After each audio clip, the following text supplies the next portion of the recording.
Olá, faz tempo que eu não gravo nada, minha culpa, minha máxima culpa, mas é porque eu não tinha realmente assunto para estar postando aqui e eu tô dando atenção a uma série de outros fatores importantes que não são o objetivo do canal, mas são importantes resolverem para que a gente possa então dar seguimento no nosso projeto, né?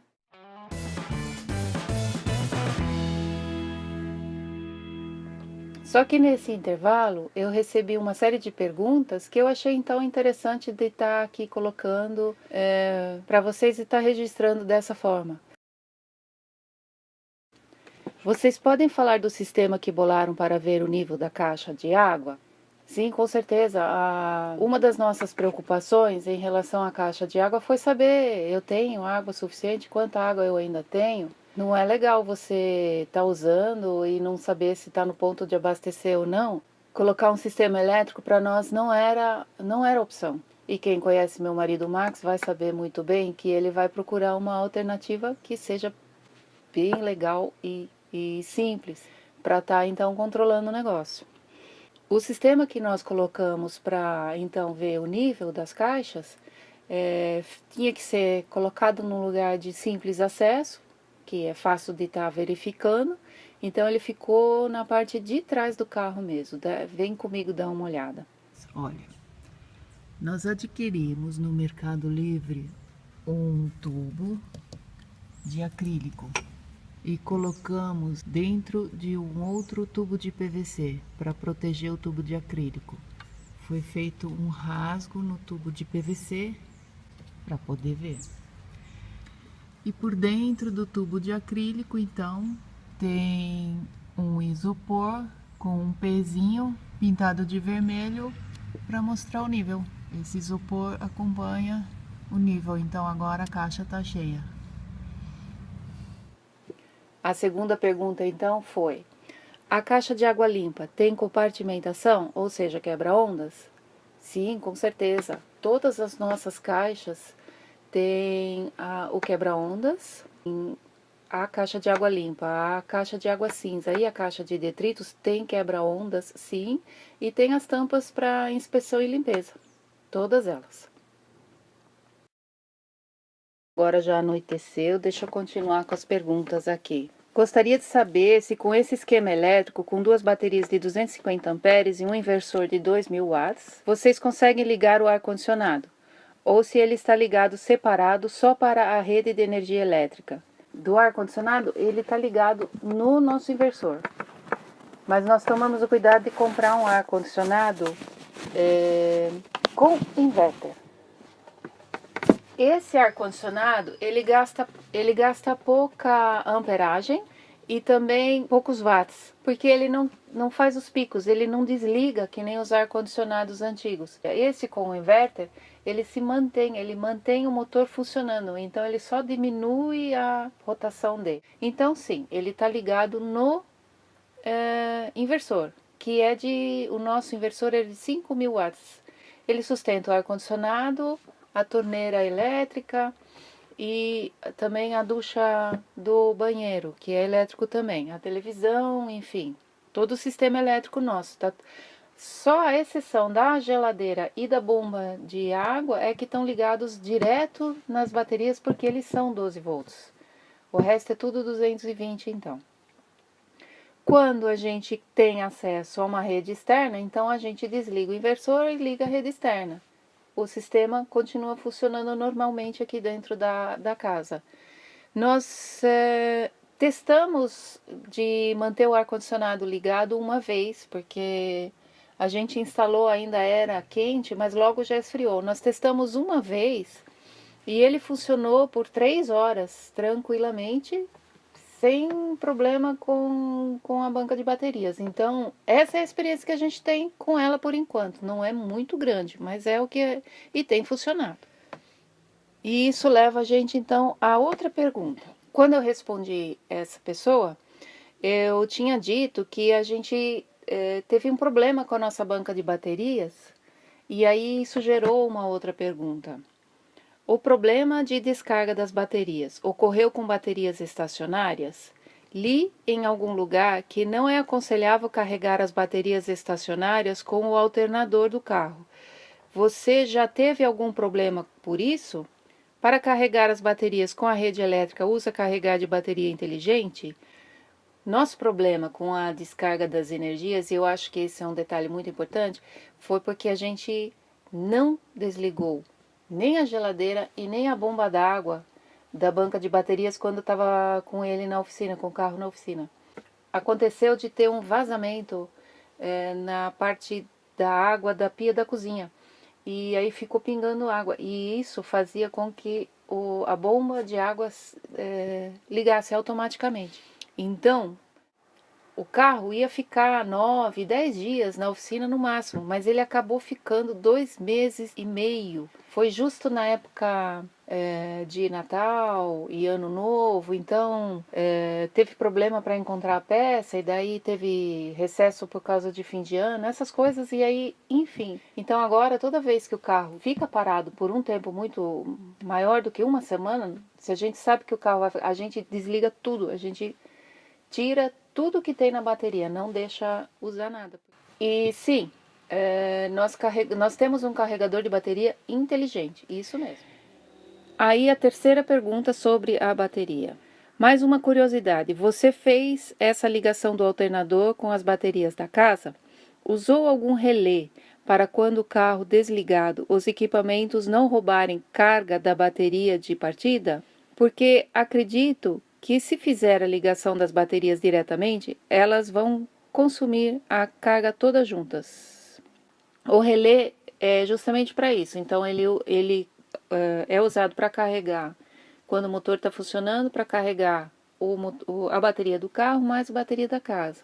E quando desliga o motor, corta todo esse sistema. Então, não tem como o consumo da casa chegar na bateria do carro. Não dá para usar.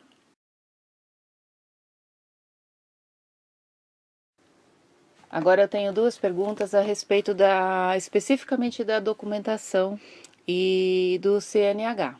A respeito da documentação, foi difícil mudar para motorhome? E o custo? Não foi nada difícil, o custo a gente achou bastante acessível.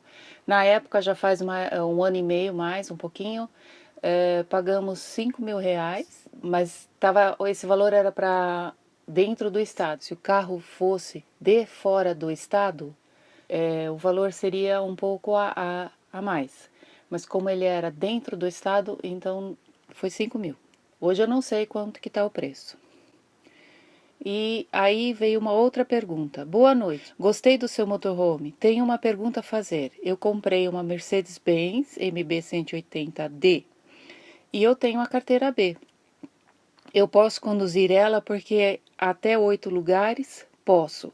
E ela tem capacidade para 14 lugares. Se eu deixar 5 poltronas montado, acho que posso conduzir. O que você me diz? Depois eu questionei ele se ele tinha transformado o carro para motor casa e ele disse que não. Preciso dizer que o bom senso prevaleceu em Brasília em dois momentos muito importantes para os caravanistas. Uma foi em 2008, a outra foi em 2011.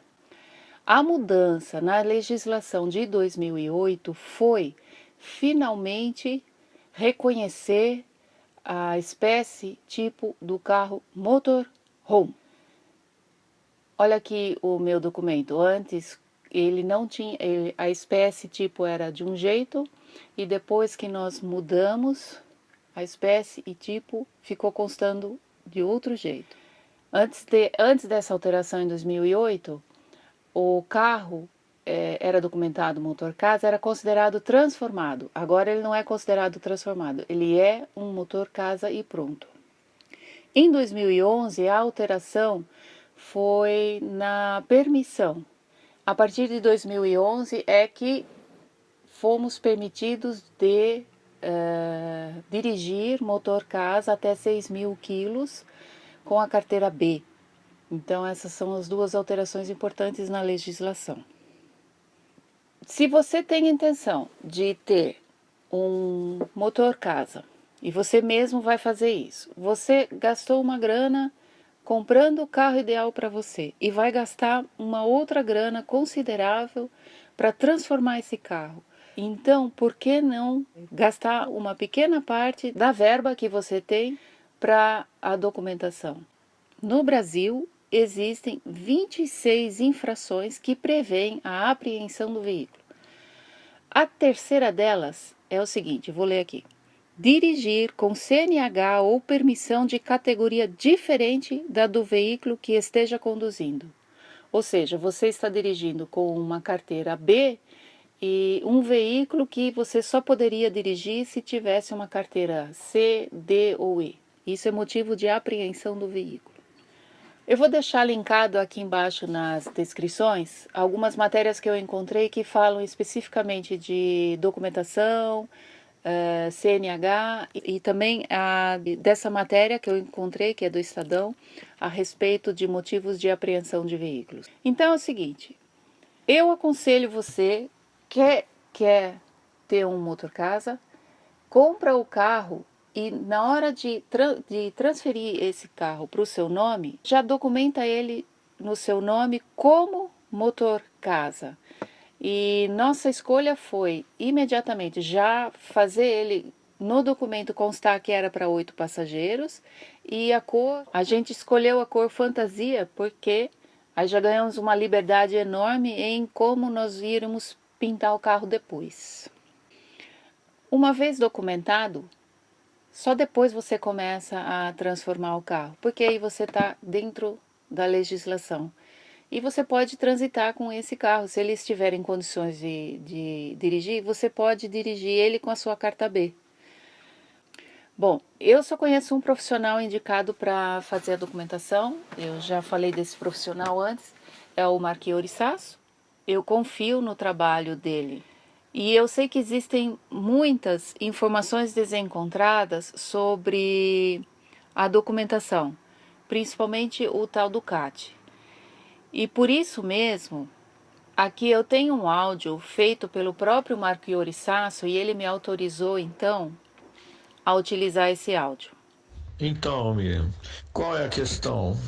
O pessoal fala de CAT sem saber exatamente o que é, né? Ah, você tem o CAT, você faz isso? Não, na verdade, CAT, Certificado de Adequação ao Trânsito, só construtores têm. E para tirar um CAT, ele é caríssimo. Hoje, o custo de um CAT sai em torno de R$ 30.000. Né? Eu tenho um parceiro aqui que trabalha com trailer que conseguiu um CAT para um determinado tipo de trailer, deu mais de R$ 30.000 no final. O processo todo do CAT dele demorou um ano e o CAT é renovável anualmente. O CAT você tem que tirar para cada tipo de veículo que você for fabricar. Se você fabrica Kombi, Net, Kombi Home, você tem que ter um CAT para esse veículo específico. Se você tem um micro-ônibus Volare, você tem que ter um CAT específico para aquele micro-ônibus, para aquele tamanho de micro-ônibus. Se você tem um ônibus que você vai fazer, você tem que ter um CAT para ele. Então, as construtoras de motorhome, na verdade, se elas fossem agir estritamente dentro da lei, elas deveriam ter pelo menos CAT para todos esses veículos. É por isso que tem montadora que escolhe, opta por fazer um determinado tipo de motorhome sempre numa Sprinter, ou numa Renault Master, numa Ducato. Por quê? Porque elas têm o CAT para aquele tipo de veículo. Se ela for fazer um micro-ônibus, às vezes ela não tem o CAT para aquilo, então ela não pega para fazer, entendeu? E normalmente as montadoras pegam veículos 0 km para fazer, porque elas têm o CAT e elas dão o veículo documentado para o sujeito. Esses veículos artesanais que você vê por aí, como o seu mesmo, só são documentados e estão na forma correta porque encontrou alguém que documentou, né? A Rod Trailer, por exemplo, ela não quer nem fazer motorhome, ela só faz motorhome quando eu dou documentado para ela o veículo, aí ela vai e faz. É isso, pessoal. Se ficou algumas dúvidas, então põe aí nos comentários. A gente trabalhando junto chega bem mais longe, não é mesmo? Até a próxima, pessoal!